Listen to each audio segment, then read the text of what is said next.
ఓం అస్య శ్రీ పంచముఖ హనుమత్మంత్రస్య బ్రహ్మా ఋషిః గాయత్రీ ఛందః పంచముఖ విరాట్ హనుమాన్ దేవతా క్రీం బీజం శ్రీం శక్తిః క్రౌం కీలకం క్రూం కవచం క్రైం అస్త్రాయ ఫట్ इति दिग्बन्धः।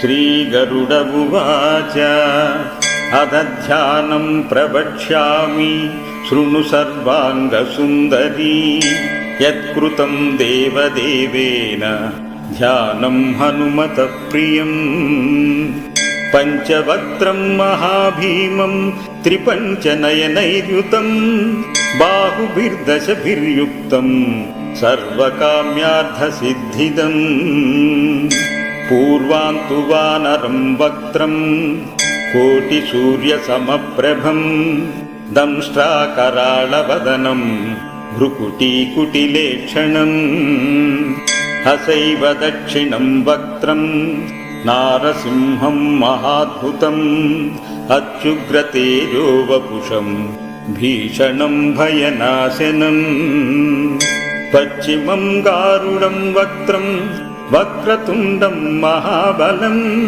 सर्वनागप्रशमनं विषभूतादिकृन्तनम् उत्तरं सौकरं वक्त्रं कृष्णं दीप्तं नभोपमं पातालसिंहवेताल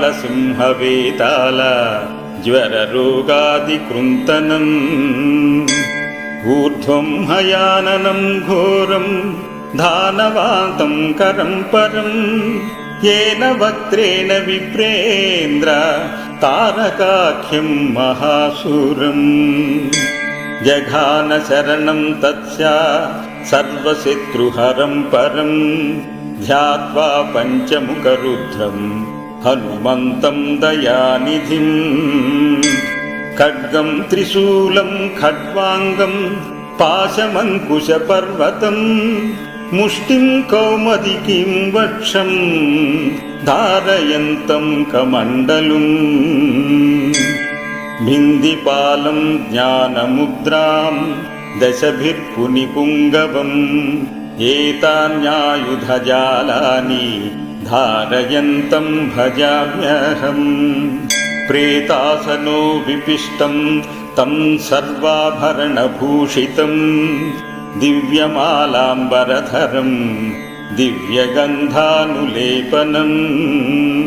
सर्वाश्चर्यमयं देवं हनुमद्विश्वतोमुखं पञ्चास्यमच्युतमनेकविचित्रवर्णं वक्त्रं शशाङ्कशिखिरं कपिराजवर्यं पीताम्बरादिमुकुटैरुपशोभिताङ्गं पिङ्गाक्षमाद्यमिनिशं मनसा स्मरामि मर्कटेशं महोत्साहं सर्वशत्रुहरं परं शत्रुं संहार मां रक्ष श्रीमन्नापादमुद्धर ॐ हरिमर्कटमर्कटमन्त्रमिदं परिलिख्यति लिख्यति वामतले यदि नश्यति नश्यति शत्रुकुलं यदि मुञ्चति मुञ्चति वामलता ॐ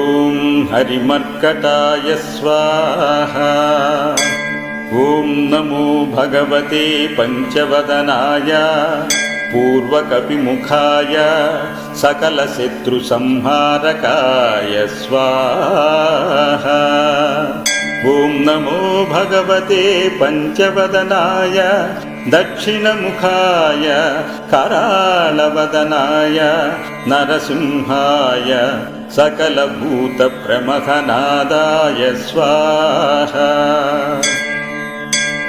ॐ नमो भगवते पञ्चवदनाय पश्चिममुखाय गरुडाननाय सकलविषहराय स्वाहा ఓం నమో భగవతే పంచవదనాయ ఉత్తరముఖాయ ఆదివరాహాయ సకల సంపత్కరాయ స్వాహా.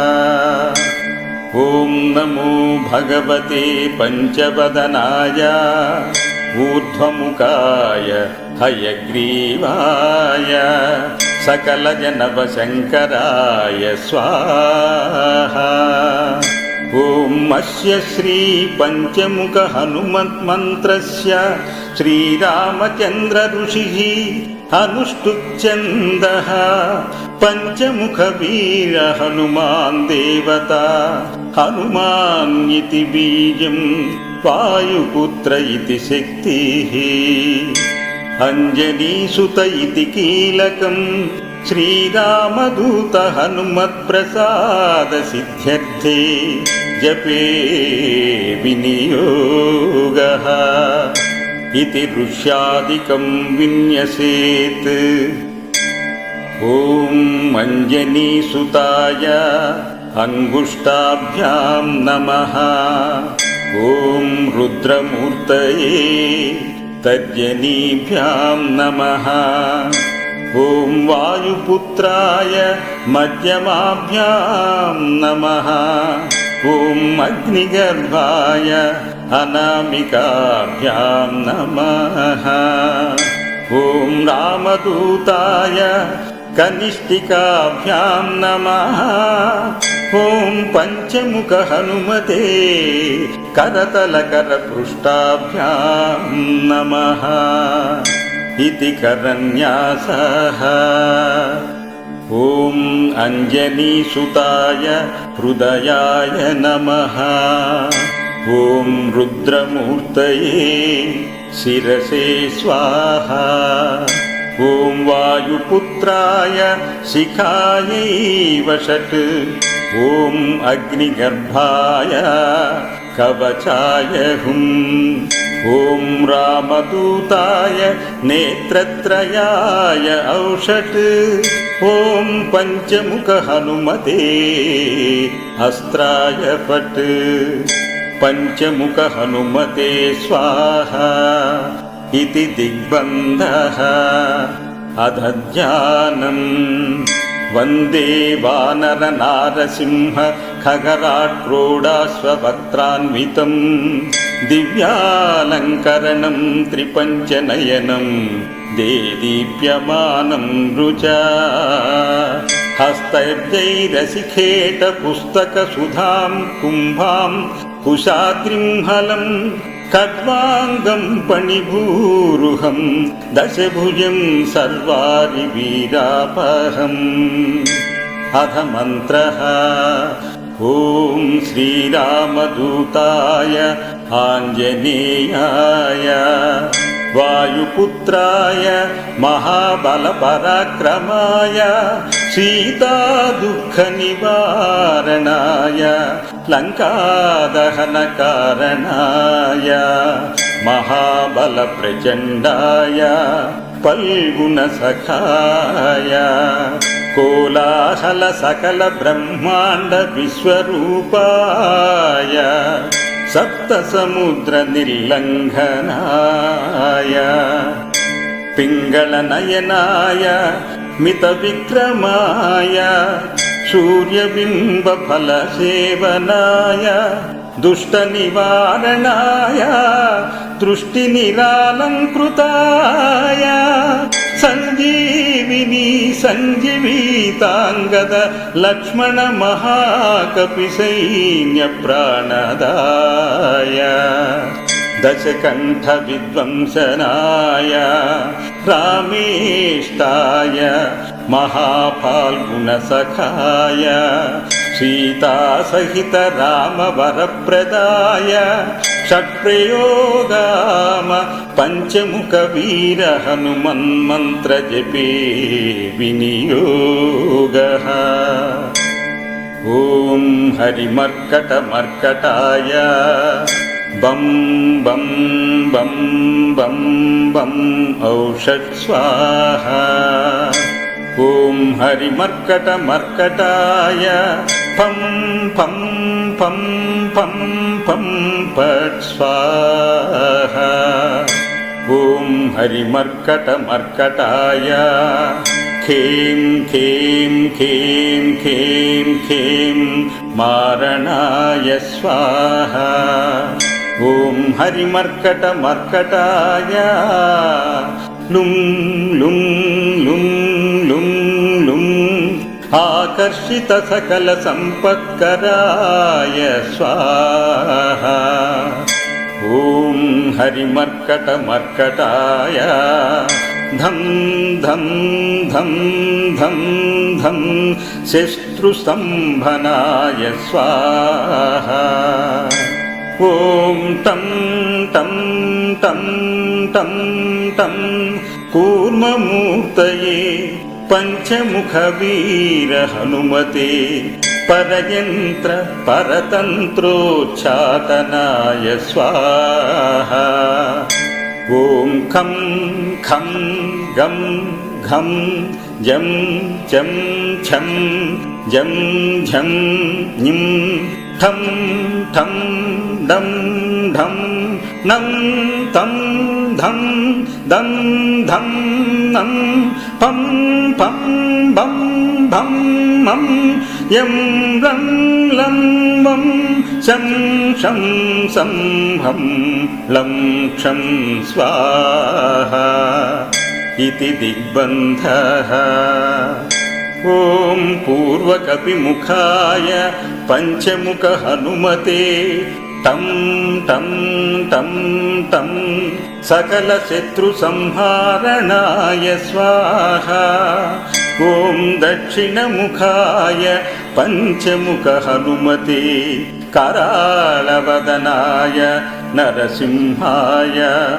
ఓం హ్రాం హ్రీం హ్రూం హ్రైం హ్రౌం హ్రః సకలభూత ప్రేతదమనాయ స్వాహా.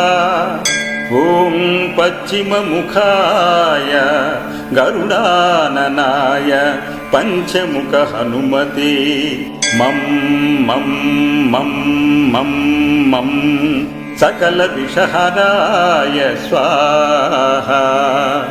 ఓం ఉత్తరముఖాయ ఆదివరాహాయ లం లం లం లం లం నృసింహాయ నీలకంఠమూర్తయే పంచముఖ హనుమతే స్వాహా.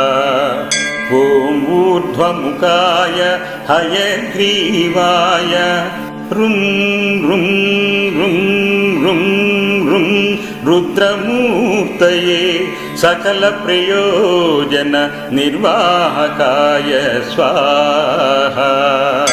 ఓం అంజనీసుతాయ వాయుపుత్రాయ మహాబలాయ సీతాశోక నివారణాయ శ్రీరామచంద్ర కృపాపాదుకాయ మహావీర్య ప్రమథనాయ బ్రహ్మాండనాథాయ కామదాయ పంచముఖ వీర హనుమతే స్వాహా. భూత ప్రేత పిశాచ బ్రహ్మ రాక్షస శాకినీ ఢాకిన్యంత రిక్షగ్రహ పరయంత్ర పరతంత్రోచ్ఛటనాయ స్వాహా. సకల ప్రయోజన నిర్వాహకాయ పంచముఖ వీర హనుమతే శ్రీరామచంద్ర వర ప్రసాదాయ జం జం జం జం జం స్వాహా. ఇదం కవచం పఠిత్వా తు మహాకవచం పఠే నరః ఏకవారం జపే స్తోత్రం సర్వశత్రు నివారణం. ద్వివారం తు పఠే నిత్యం పుత్రపౌత్ర ప్రవర్ధనం. త్రివారం చ పఠే నిత్యం సర్వసంపత్కరం శుభం. చతుర్వారం పఠే నిత్యం సర్వరోగ నివారణం పంచవారం పఠే నిత్యం సర్వలోకవశంకరం షడ్వారం చ పఠే నిత్యం సర్వదేవశంకరం సప్తవారం పఠే నిత్యం సర్వసౌభాగ్యదాయకం అష్టవారం పఠే నిత్యమిష్టకామ్యార్థసిద్ధిదం నవవారం పఠే నిత్యం రాజభోగమవాప్నుయాత్ దశవారం పఠే నిత్యం త్రైలోక్య జ్ఞానదర్శనం రుద్రావృత్తిం పఠే నిత్యం సర్వసిద్ధిర్భవేద్ధువం నిర్ఫలో రోగయుక్తశ్చ మహావ్యాధాదిపీడితః కవచస్మరణేనైవ మహాబలమవాప్నుయాత్ इति सुदर्शन संहितायां श्रीरामचन्द्र सीता प्रोक्तं